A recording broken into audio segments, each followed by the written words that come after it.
Deja vu? It may seem like it since we've made the same announcement 3 times in the last 3 months, with this being number 4, but we are lowering our prices again. First, our 30-day all access went from $349 to $299. Next, the 7-day all access pass went from $119 to just $99. And just a few weeks ago, despite our popular 3-day all access pass, it went down to $59 from $69. Next up is the 90-day all access pass, which is now officially dropped down to $749 from being $849, giving you 90 days of selections from your favorite handicapper for under $6 per week. Remember, purchase wager bucks can now be used the same as cash, including on our new lowered price, $3, $7, $30, and 90-day all access packages, allowing you to save every day on every pick you buy.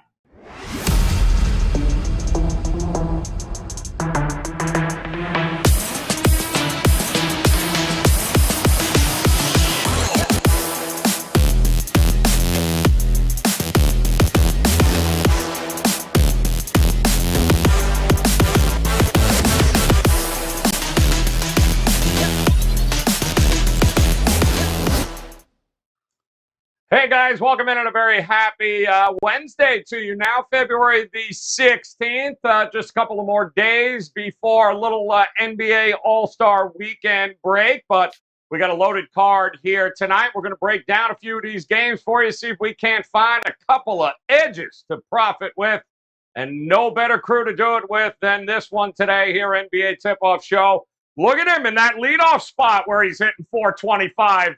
Love it there. Teddy Covers in the house. And then, I don't know, somebody moved him up in the order. I know it wasn't Rob Vino, but Tony Finn right in the middle there. And Vino right in the cleanup spot here. Guys, welcome in.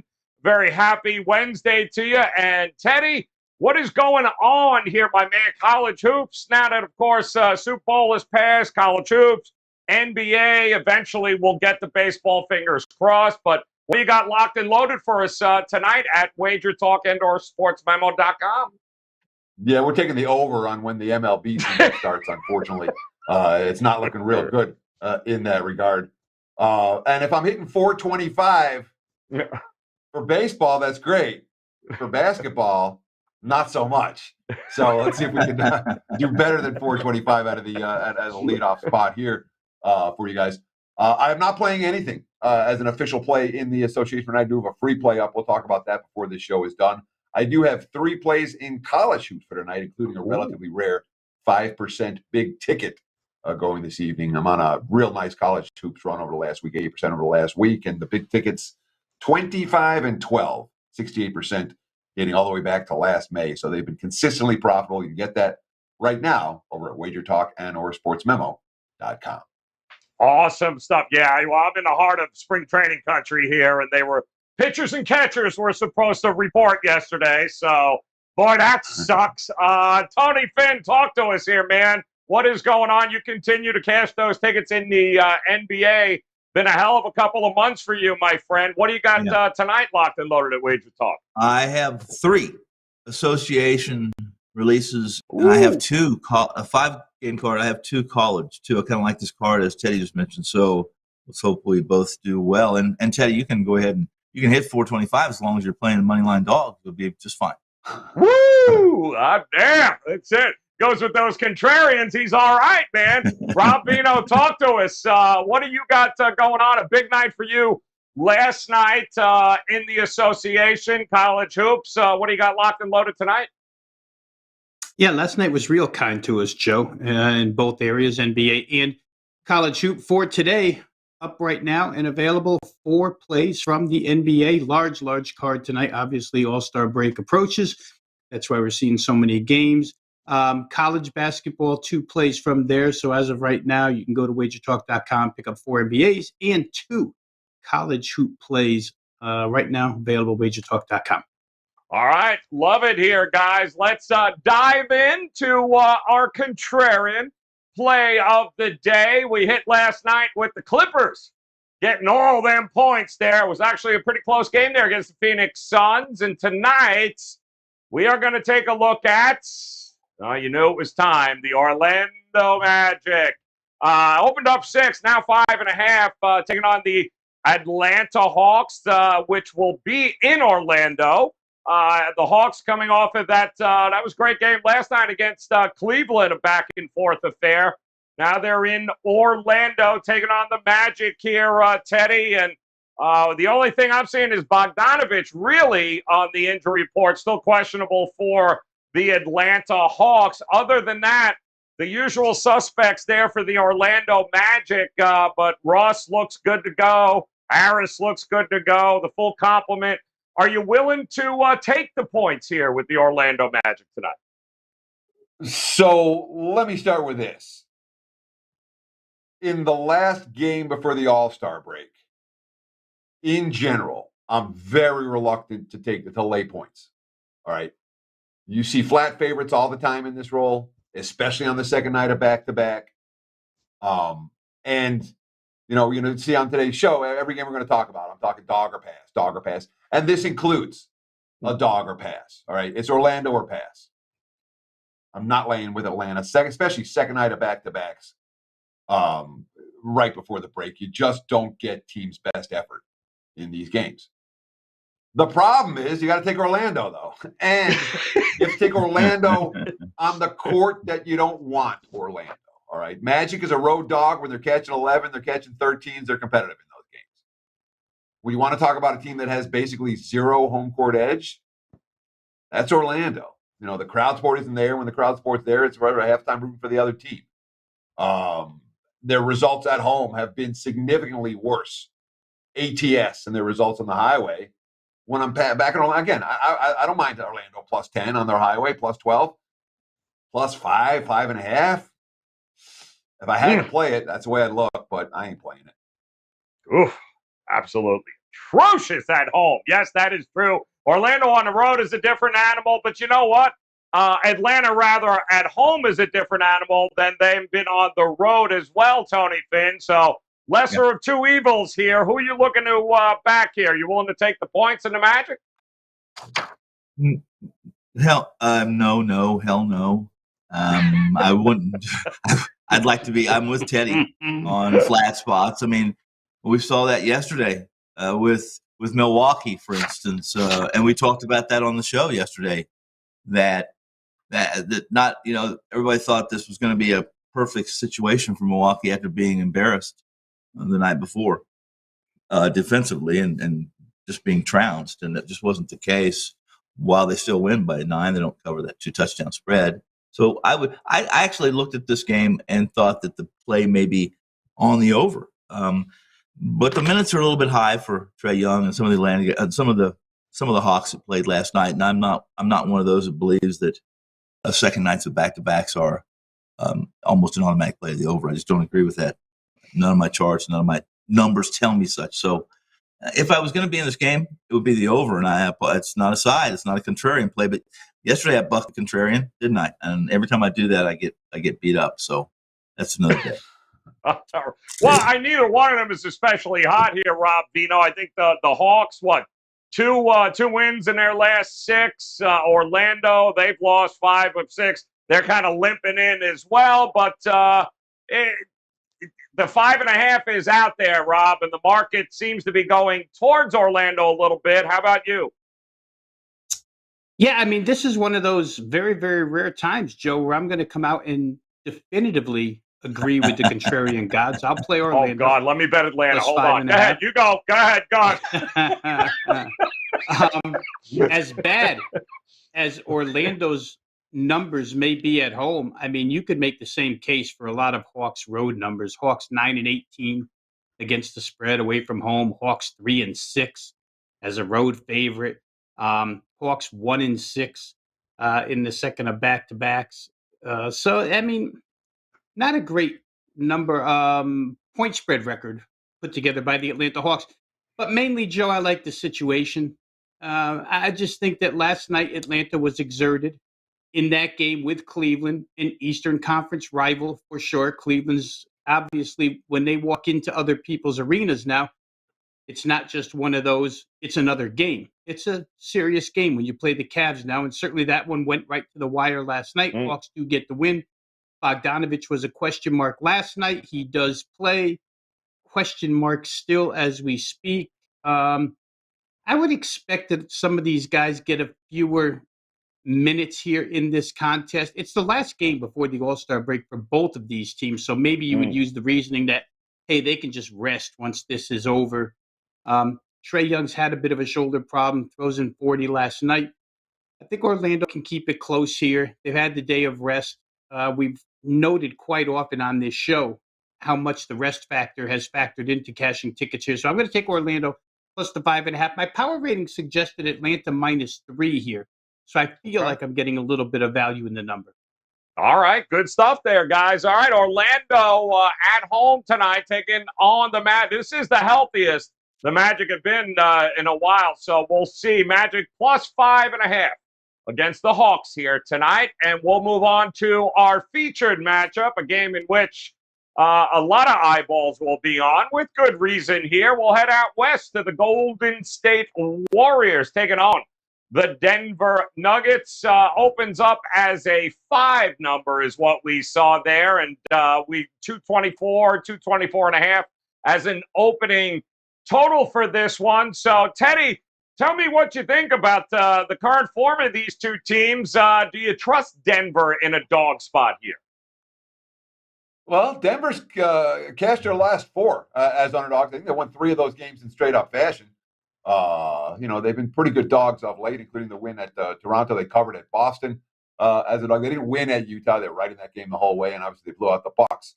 That's their last 4 tries, all on the highway, all catching points. You read the quotes coming out of that Nuggets locker room.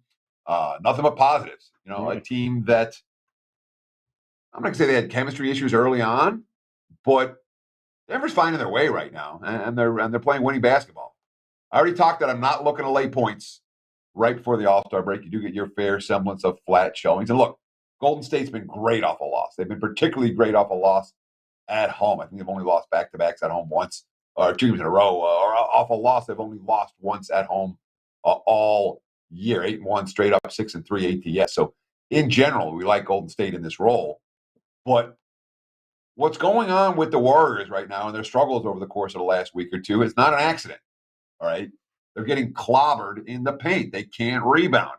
-17 against the Jazz on the boards. -10 against OKC on the boards. -13 against the Knicks on the boards. -5 last time out against the Clippers on the boards. That's a problem against Joker and company. I think the dog here is live. Denver or pass for this better. Yeah, it's a great point by Teddy. Without Draymond on the court, they're allowing 67% at the rim. So that's a problem for Golden State, and it has been, and no worse than Jokic here, Rob Vino, in the paint tonight. What do you think we're going to get from this Golden State Warriors team? Well, if we get what we've been getting lately, Joe, aside from bad rebounding, it's just been a 360-degree switch in defensive capability. Let's put it that way. I don't want to call it effort, but you look at the last 5 games, the Warriors ranked 30th, dead last in the NBA in defensive efficiency. And that's going on. I mean, we always say it, right? When Draymond Green is out, you combine him with Andre Iguodala being out. You combine that with some of those games, Klay Thompson being out. They're just not the same defensive team. And it does look like they've turned to a little bit more wide open floor. Let's try and outscore people types of games. I mean, I still go back 4 games back to that Knicks contest at home where they allow 116 and lose the game outright as huge favorites against the Knicks. And you keep thinking this team will bounce back and put together a good defensive effort. But as I watch them, I don't know that it's coming. Denver's a really efficient offense. Maybe that's Steph Curry on line 2. But I do think that the Warriors' defensive woes aren't going to go away here. I think Denver will take advantage. I look a little bit towards the total. Monte Morris does come back. He's out of concussion protocol, so Denver will have an extra offensive weapon here, to the point that Teddy made about Jokic maybe being able to have a big night at the rim offensively. I think that's a pretty good, you can make a pretty good case for that as well. So I think I would look Denver, and I think I would also look toward the over in this game. Golden State, by the way, guys, over the course of their last 8 games, 6 of those have totaled 223 or better. We used to be able to bet Golden State unders pretty religiously throughout the first 3 months of the season, or 2.5 months of the season, but that's not the case right now. I think I'll look toward over in the Nuggets. All right. Well, it's been a pretty good stretch here for Denver. This'll be, they're looking for their 7th road win here in 11 games, Tony Finn. So the question remains: what happens when Jokic goes to the bench for the Denver Nuggets? Do you think you got enough depth tonight to get it done against Golden State? Well, when Jokic goes to the bench, this Denver Nuggets team goes from being the lineup when Morris is in. Let's put it this way: Morris is back. When he's in the lineup, people don't give him enough credit as well as far as what he contributes offensively to this Denver team. The metrics are obvious. They're 6 points worse without Morris. When he's in line, but when Jokic goes to the bench, they go from being a plus 10 with this lineup, a plus 14 with the starting 5 to a negative number. It's serious, and I agree with Teddy. This is a free for all. Really, Jokic can do whatever he wants tonight. We'll see how productive he is. But the first thing I did when I saw this game was look at his props, and 47.5 for rebounds, points, and assists. But I liked his rebound. I liked his rebounds. Bottom line, I found it 12.5. It's 13.5 at some spots, but I like that over as far as the proposition goes in this mess of a game. I think it is. Golden State's, they're still one of the top metric teams in the league. That's plus 6 and change net rating.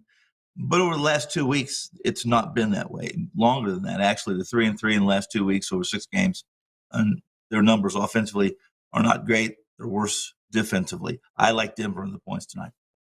All right. Looking at Denver and the points against the Golden State Warriors should be an interesting matchup for sure. And then, of course, we do have an overtime game where we'll take a look here at the total. And the game that stuck out here was, well, I guess it really shouldn't surprise us, the Chicago Bulls. They're at home taking on the new-look Sacramento Kings at that, with the total hovering around at 232 and a half mark right now. We know the lack of defense over the last month here, Rob Dino, for the Chicago Bulls. It has certainly been profitable to back their overs in games. What do you think about the Sacramento Kings coming to town tonight? Is it over or not for you? Well, I'll say this. The absence of Davion Mitchell for the Kings takes maybe their best defender on the perimeter off the floor here. He'll be replaced by Justin Holiday in this game, who's a pretty good defender, but Mitchell's the only guy really who brings that defensive attitude to the floor. So I think that Chicago may have it a little bit easier on the perimeter. Remember, they're going to be without Zach LaVine one more time. They were without him last night, but that quickness out there on the perimeter with Kobe White and Ayu Dosunmu, pretty strong. So I don't know that De'Aaron Fox can handle either one. I don't know that Holiday will handle either one. The Bulls played big minutes last night with his short rotation. 7 guys in total went double-digit minutes in that game. So could there be some fatigue here? I keep saying that about DeMar DeRozan, but he keeps coming up with these 35, 40, 45-point performances when necessary, and the same with Vucevic in the middle.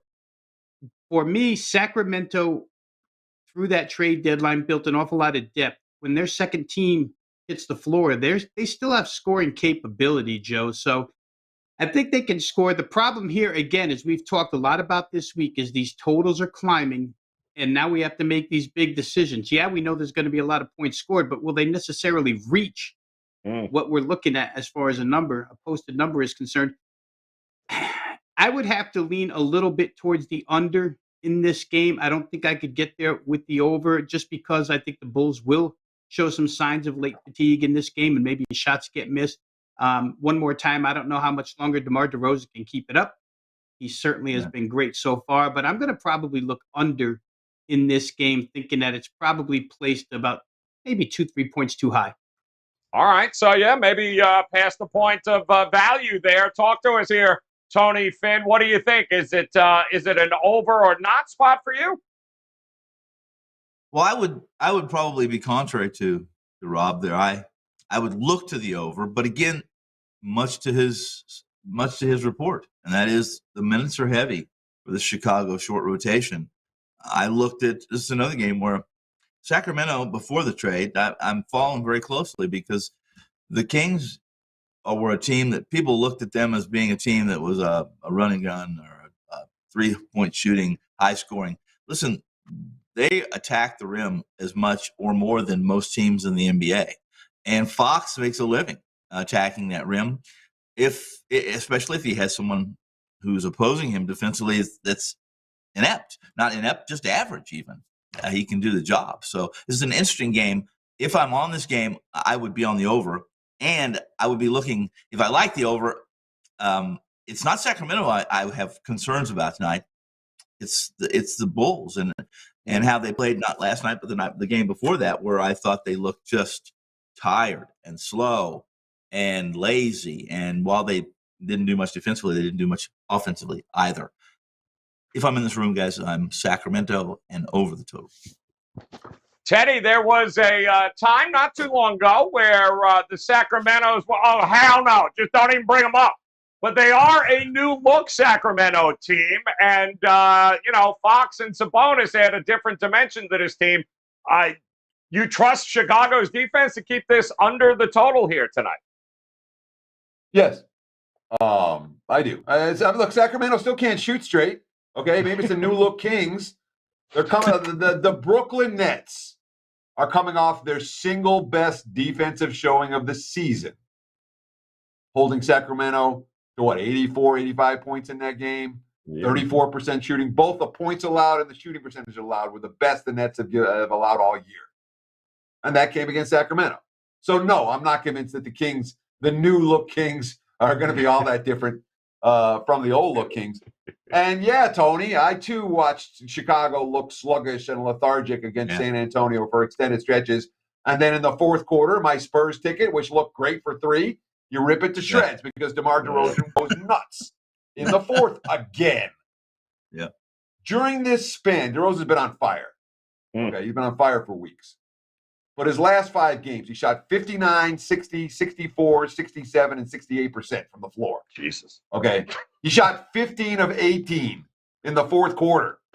No, he closed the game. Sorry, it's 15 of 18 close against the Spurs. And it wasn't like the Spurs weren't playing defense on the guy. We all know, especially a game like this, right before the break, you don't necessarily expect to see that level of shooting. You just don't from DeRozan. Sacramento can't shoot. Chicago's playing defense. No, I'm not playing this one under. I'm not playing this one over. It's under or pass for this bet. All right. Like it, guys. Great spot there tonight. Chicago, Sacramento. A couple different ways to approach that game here, guys. But they, too, are a dog along with a few others. Robert, let's see what we got here tonight. That's my dog. That's my dog. That's my dog. That's my dog. And anybody got to say anything, you let me know. That's my dog. All right, they are barking. Let's take a look here tonight. We talked about the Magic. They got the Brooklyn Nets in a dog spot against the Knicks. The Pistons, shocker, Kings, the Thunder, the Blazers, Timberwolves in a dog spot, as well as I can't believe the Rockets are a dog. The Nuggets and the Lakers. So, Teddy, kick us off here, man. A lot of dogs here. Which way you looking tonight? Well, I can count maybe on one finger the number of times I've stepped in front of the Memphis Grizzlies this year. I haven't stepped in front of Memphis often. But right now, the Portland Trailblazers are a team to ride. 3-0 straight up, 3-0 against the spread in their last 3. And not just wins, not just upset wins. In Milwaukee last night, they blow out the Bucks. Against the Knicks team, they rally from 20 down to win the game straight up. They're 9.5-point dogs against the Lakers. Win that game as well. The quotes coming out of Portland, nothing but positive. Really positive quotes. I just lost it. I had a great quote from Simons here, and I got it. But he's saying, I'm not going to go search for it because then this gets long. But he's saying, hey, we're playing free. We're playing clear. We feel good about ourselves. This is the best our team has felt all year. Memphis second to back-to-backs, the All-Star break looming. I expect the Grizzlies to play well enough to win. This point spread's too high. 11.5 with Portland. Woo! Taking it apart. Screw you, Memphis. Love that angle. All right, talk to us here. Tony Finn. Interesting spots here on the board. Which one of these dogs would you make your own tonight? Well, I'm going to go back to one of the games we discussed already. I'm going to stick with Denver. Denver is a dog against Golden State. A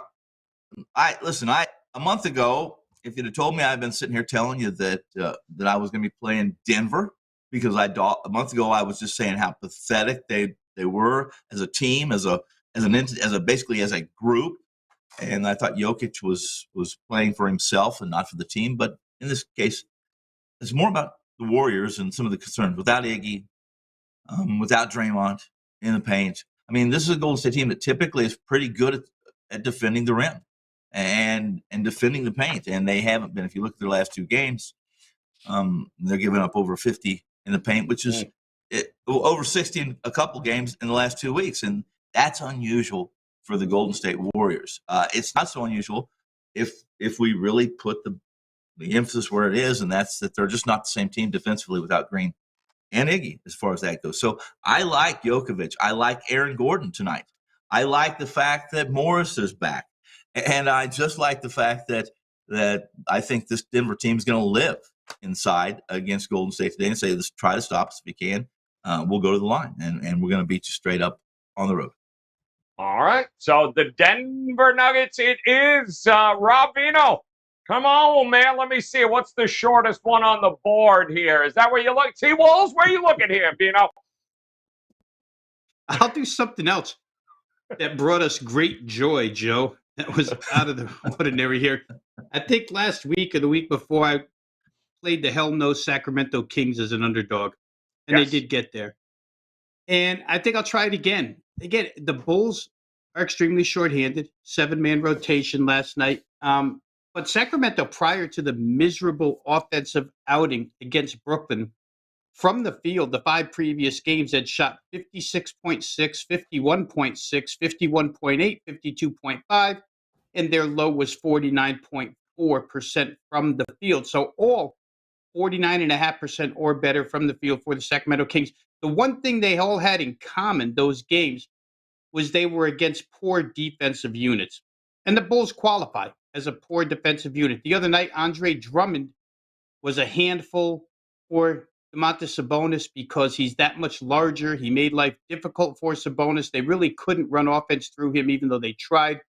Against Vucevic, it's a different story. Sabonis has plenty of head-to-heads with him coming from Indiana, where they played Chicago quite often. I think he steps back up tonight, plays pretty well.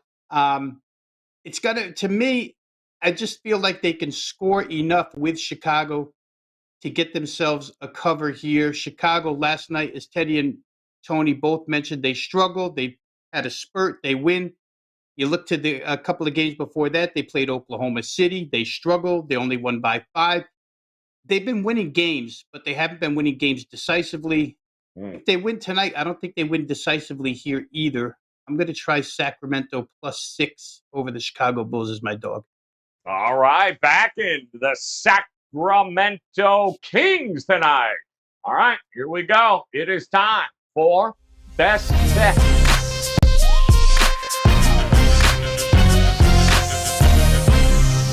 And we got 60 seconds on the clock. It's an interesting card here tonight. So, Teddy, kick us off here, man. Which one of these games you like a little bit more than the others? So before we came on air, as we were chatting, as we do, waiting for 1:15 to arrive, or 4:15 if you're back east, or whatever it is, Tony Finn went on a rant about how you can't say somebody's laying too many points, or somebody can't be favored. Or look, the Knicks can't be laying 4.5 to anybody, let alone 5.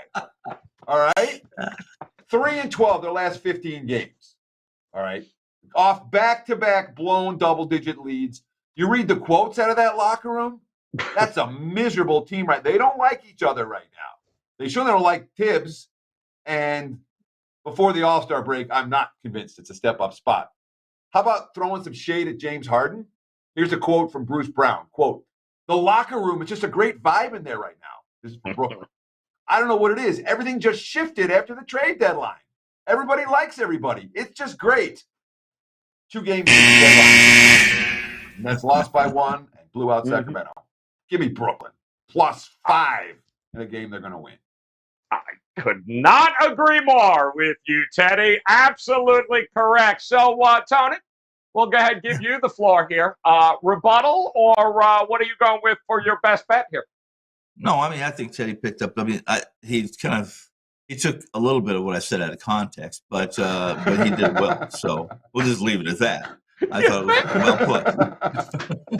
I'm gonna go with what we talked about. What's been the gist of the show, and that is that at this point in time in the season, I think there's only one way to go, unless it's overwhelming. The evidence is overwhelming, and the numbers are overwhelming, the situation's perfect. That I think dogs are the play through to the end of the All-Star break. And tonight, that's Oklahoma City at home getting a touchdown and 2-point conversion against San Antonio, which Teddy talked about. San Antonio's look good. They look good, especially if Murray's healthy and McDermott's hitting his jumpers. They're a good team, and they're a healthy team right now.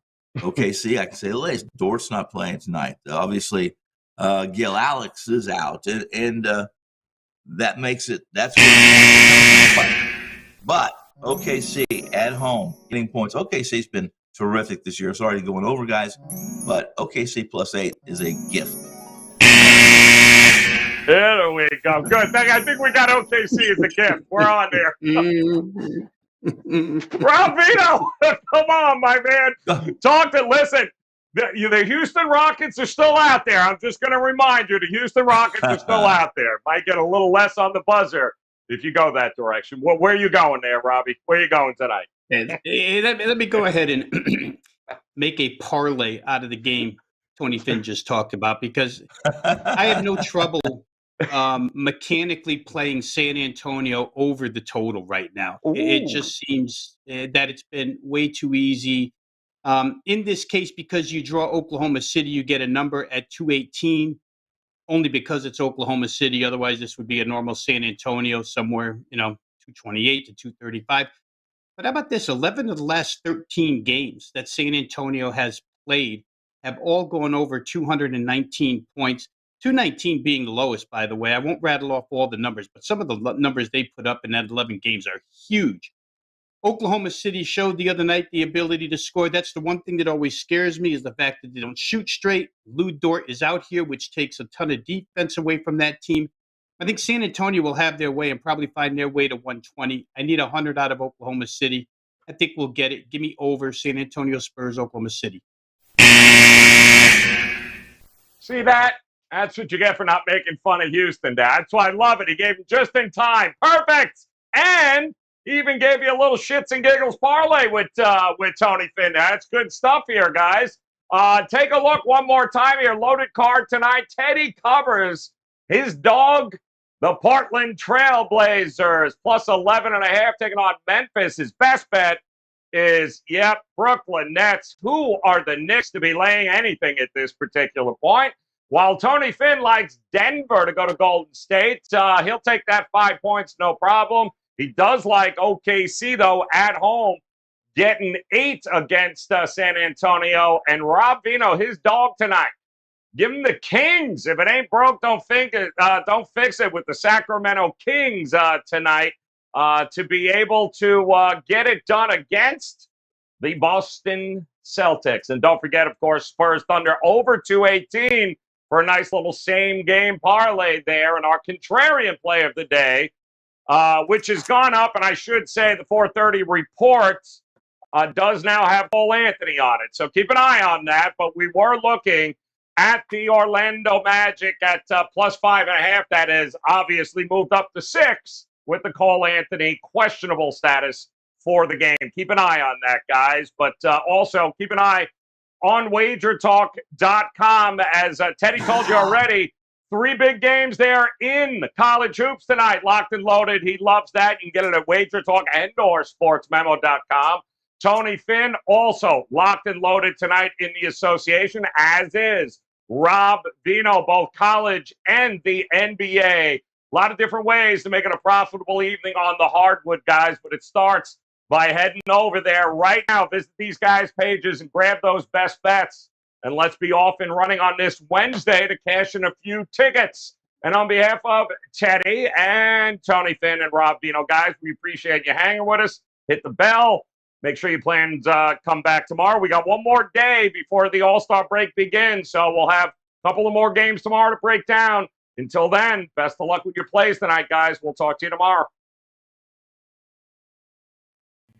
Deja vu? It may seem like it since we've made the same announcement 3 times in the last 3 months, with this being number 4, but we are lowering our prices again.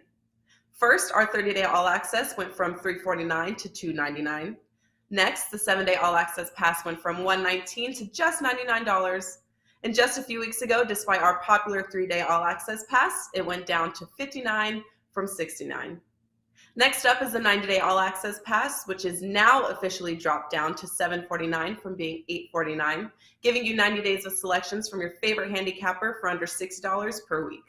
Remember, purchased wager bucks can now be used the same as cash, including on our new lowered price, 3, 7, 30, and 90-day all-access packages, allowing you to save every day on every pick you buy.